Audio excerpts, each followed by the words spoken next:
Hello everyone, welcome back to my channel. In this video we discuss second part of cell. हम पहली video में physiology chapter cell discuss कर चुके हैं. In this video हम discuss करेंगे cell का second part cell cycle. Cell cycle के टाइप्स और इसमें फेजेस जितने भी होते हैं हम इस वीडियो में कवर अप करने की पूरी कोशिश करेंगे. अगर आपका कोई भी डाउट हो रिलेटेड टू सेल साइकिल और cell chapter please comment. Let us start chapter cell cycle and cell division. Cell cycle आपके टू टाइप्स की होती है, माइटोसिस एंड मियोसिस. माइटोसिस आपका इक्यूट्यूशनल प्रोसेस है, मतलब कि आप जब डिवीजन करेंगे तो 2n से 2n बनेगा, मदर से डॉटर ही बनेगा. Size of mother is equal to size of daughter. ये किस में पॉसिबल है? सोमैटिक सेल्स में पॉसिबल है. ये डिप्लॉयड और हैप्लॉयड दोनों में पॉसिबल है. बट जो मियोसिस आपका प्रोसेस है वो रिडक्शनल प्रोसेस है. इसमें अमाउंट कम हो जाएगा, 2n से n हो जाएगा. इसमें अनइक्वल साइज रहता है. माइटोसिस मियोसिस से एकदम डिफरेंट है. वो सोमैटिक सेल्स में पॉसिबल है, मियोसिस जर्म सेल्स में पॉसिबल है. और इसमें से वो सिर्फ डिप्लॉयड पॉसिबल है क्योंकि डिप्लॉयड से ही वो हैप्लॉयड बन रहे हैं. इसमें डिप्लॉयड से डिप्लॉयड और हैप्लॉयड से हैप्लॉयड होते हैं. नेक्स्ट माइटोसिस का डिवीजन. माइटोसिस हमारे इंटरफेस और एम फेज होते हैं. इंटरफेस को हम लोग रेस्टिंग फेज कहते हैं और एम फेज को हम लोग डायनेमिक फेज भी कहते हैं. इसकी ट्रिक है MDIR. M phase, D dynamic, I से इंटरफेस, इंटरफेस के साथ resting phase. Cell cycle 95% of cell cycle हमारी इंटरफेस में होती है, 5% हमारी एम फेज में होती है. अब हमारे जो 95% सेल साइकिल है इंटरफेस में होती है. इंटरफेस का डिवीजन होता है हमारे 3 पार्ट्स में, G1, S एंड G2 में. बट जो हमारी 5% ऑफ सेल साइकिल होती है उसको हम पॉसिबल करते हैं एम फेज में. एम फेज का डिवीजन होता है 5 में, prophase, metaphase, anaphase, telophase and cytokinesis. ये सब आपने पढ़ा होगा क्लास 11th में. प्रोफेज, मेटाफेज, एनाफेज, टेलोफेज को हम लोग कहते हैं कैरियोकाइनेसिस. कैरियोकाइनेसिस का मतलब होता है डिवीजन ऑफ न्यूक्लियस. नेक्स्ट हमने अब आपको बताया था साइटोकाइनेसिस. इसमें डिवीजन होता है साइटोप्लाज्म का. काइनेसिस का मतलब है डिवीजन और साइटो का मतलब होता है cytoplasm. Same as karyokinesis. Kinesis का मतलब होता है डिवीजन एंड कैरियो का मतलब होता है न्यूक्लियस. ये डिफरेंस है माइटोसिस और मियोसिस में. ये जो क्लासिफिकेशन है ये आपको क्लियर होना चाहिए. मोस्ट ऑफ द चांसेस में इसी में से आपके क्वेश्चन आते हैं. अब कुछ पॉइंट्स मैंने ऊपर गिवन है वो उसको आप देख लीजिए. प्लांट में हमारा सेंट्रीफ्यूगल लगता है, उसको हम लोग सेल वॉल प्रेजेंट होती है. एनिमल में हमारी प्लाज्मा मेम्ब्रेन प्रेजेंट होती है, वहाँ पे हमारा लगता है सेंट्रीपिटल. अब हम स्टार्ट करते हैं G1 स्टेज से. G1 स्टेज हमारी मेटाबॉलिकली एक्टिव है.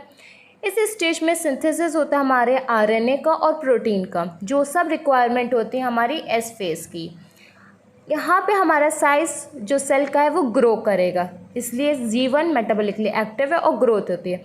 एस फेज का मतलब होता है, एस का मतलब होता है सिंथेसिस और DNA का रेप्लिकेशन होता है along with centriole and histone protein. आपको पता है कि DNA में प्रोटीन कौन सा होता है? हिस्टोन प्रेजेंट होता है और सेंट्रियोल DNA में प्रेजेंट होता है, उसका भी रेप्लिकेशन होता है. एंड नंबर ऑफ क्रोमोसोम्स होते हैं वो कांस्टेंट रहेंगे, बट जो DNA कंटेंट होता है वो डबल हो जाता है. अब इस चीज़ को मैं एक डायग्राम से दिखा. ये क्रोमोसोम है, इसमें नंबर ऑफ क्रोमोसोम 1 दे रखा है और इसमें क्रोमोसोम कंटेंट भी 1 है. ये सिंगल स्ट्रोमैटिड है इसीलिए इसमें हमारा नंबर 1 है.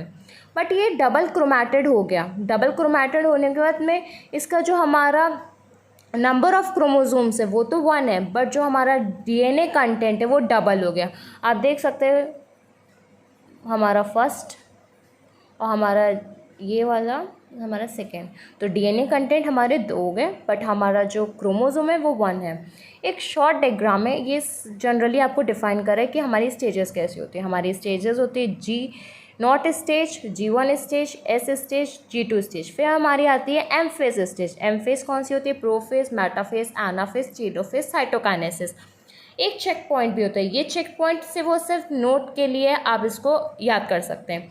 जब हम G1 से S तक जाते हैं तो हम लोग सेल में न्यूट्रिशन और एनर्जी चेक करते हैं. बट जब हम G2 से M तक जाएंगे फेज़ में तब हम लोग रेप्लिकेशन DNA का चेक करेंगे. और जब हम लोग M फेज़ से G1 फेज़ में जाएंगे तब सेल का डिवीजन चेक करेंगे. ये डिवीजन प्रॉपरली होना चाहिए. अब हमारा नेक्स्ट पॉइंट आता है G2 फेज़. G2 फेज़ में अगर मैं बताऊं तो इसमें क्या होता है? ATP का सिंथेसिस होता है, वो भी लार्ज अमाउंट में. एटीपी के साथ में आपका प्रोटीन का भी सिंथेसिस होता है, प्लस यहाँ पे डीएनए रेप्लिकेशन को हम लोग चेक करते हैं। फेज हमारा जी नॉट फेज, इसको हम लोग क्वीसेंट स्टेज भी कहते हैं। ये सेल एग्जिस्ट करती है बट से वो सिर्फ सेल साइकिल में, मेटाबॉलिकली एक्टिव भी है। ये डिवाइड तभी करती है जब हम इससे काम करवाना चाहते हैं। Divides only when asked to do so. जैसे कि हमारी होती है हार्ट सेल, मसल सेल, जब हमें ज़रूरत होती है तब जो स्टेज में काम करती है वो हमारी जी नॉट फेज है। अब हम स्टार्ट करते हैं माइटोसिस से। माइटोसिस में हमने फेजेस बताते हैं, प्रोफेज होते हैं, मेटाफेज होता है, एनाफेज होता है, टेलोफेज होता है। Let us start with prophase. सबसे पहले हम एक डायग्राम बनाया मैंने। अब इस डायग्राम में जो हमारी ये क्रॉस है, ये हमारे क्या है, क्रोमोसोम्स हैं। क्रोमोसोम्स अटैच है स्पिंडल फाइबर से। अगर वो कंटिन्यूस, अगर वो डायरेक्ट आ रहे तो उसको हम लोग कहेंगे कंटिन्यूस फाइबर, ये देखिए। और अगर बीच में हमारे यहाँ पे क्रोमोसोम प्रेजेंट है तो ये हमारे बन जाएंगे डिसकंटिन्यूस फाइबर्स। अब मैं दिखाती हूँ कैसे, कि आपने एक ये फाइबर देखा होगा पूरा कंटिन्यूसली आया, इसको हम लोग कहेंगे कंटिन्यूसली फाइबर। बट बीच में अगर क्रोमोसोम आ गया तो उसको हम लोग कहेंगे डिसकंटिन्यूस हमारा फाइबर। और हम बीच में जो क्रॉस है वो हमारा क्रोमोसोम से, हमारे ये सेंट्रियोल्स है जो पोल्स पे प्रेजेंट है। सेंट्रियोल्स किससे अटैच होंगे, एस्टर से अटैच होंगे। इसके कुछ पॉइंट्स हैं। सेंट्रोल मूव्स टू पोल। अभी मैंने बताया कि सेंट्रोल्स कहाँ प्रेजेंट है, पोल पे प्रेजेंट है। न्यूक्लियोलस ER मतलब कि एंडोप्लाज्मिक रेटिकुलम और गोल्जी अपरेटस डिसअपीयर्स होंगे। जिसमें स्पिंडल फाइबर प्रेजेंट होते हैं काइनेटोकोर ऑफ क्रोमोसोम से, वो भी अटैच होंगे। जो हमारे ये स्पिंडल फाइबर्स हैं वो क्रोमोसोम के काइनेटोकोर से अटैच होंगे। अगर मैं बताऊँ हमारा जैसे क्रोमोसोम है, क्रोमोसोम का जो ये पार्ट होता है मिडिल पार्ट, इसको हम लोग कहते हैं काइनेटोकोर। काइनेटोकोर से हमारे स्पिंडल फाइबर अटैच होंगे। नेक्स्ट हमारा जो क्रोमोसोम है वो फुल्ली कैसा है, कंडेंस है। न्यूक्लियर मेम्ब्रेन क्या हो जाएगी, डिसअपीयर हो जाएगी।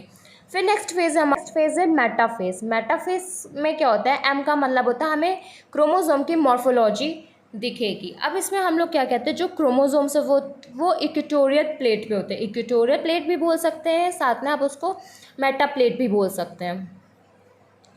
आप देख सकते हैं इस डायग्राम में क्रोमोसोम आपके इक्वेटोरियल प्लेट पे है। Morphology of chromosome clearly visual हो जाएगी। आपको काइनेटोकोर से दिख रहा होगा कि काइनेटोकोर से सारे स्पिंडल फाइबर के फॉर्म में लगे हैं, बट क्रोमोसोम्स आपके कंडेंस है और मॉर्फोलॉजी आपको दिख रही है साफ साफ कि वो इक्वेटोरियल प्लेट पे है।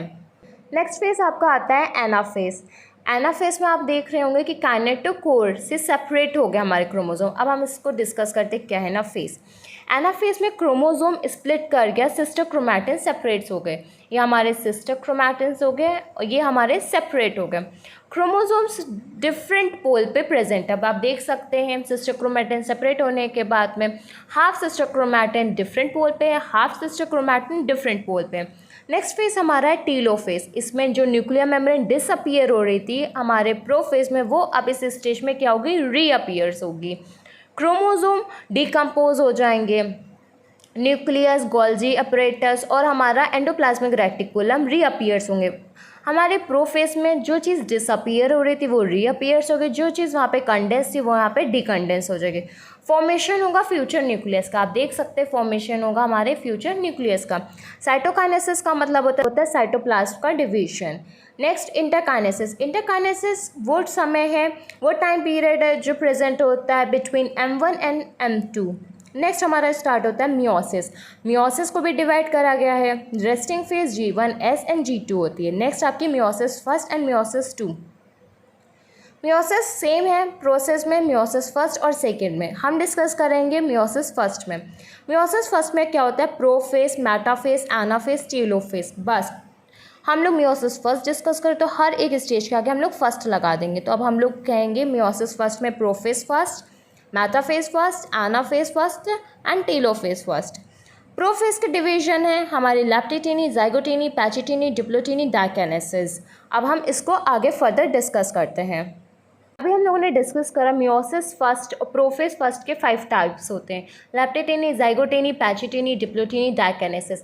इसको एक सीरीज़ में रखना होता है। इसकी एक ट्रिक है, lady Joe please do dance. L से लैप्टिटिनी, Z से जाइगोटिनी, P से पैचिटिनी, D से डिप्लोटीन एंड D से डाइकेनेसिस। Let us start. अभी हमें पता है कि मियोसिस फर्स्ट हमारी रिडक्शनल प्रोसेस है एंड मियोसिस सेकेंड हमारी इक्वेटोशनल प्रोसेस है।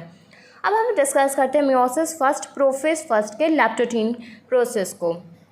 इसमें क्या है, क्रोमोसोम कंडेंस नहीं है और कैसे अपीयर है, क्रोमैटिन की फॉर्म में प्रेजेंट है।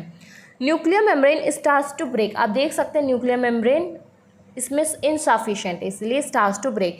नेक्स्ट स्टेप आपका है जाइगोटीन। जाइगोटीन में फॉर्मेशन होगा सिनेप्टोनीमल कॉम्प्लेक्स का।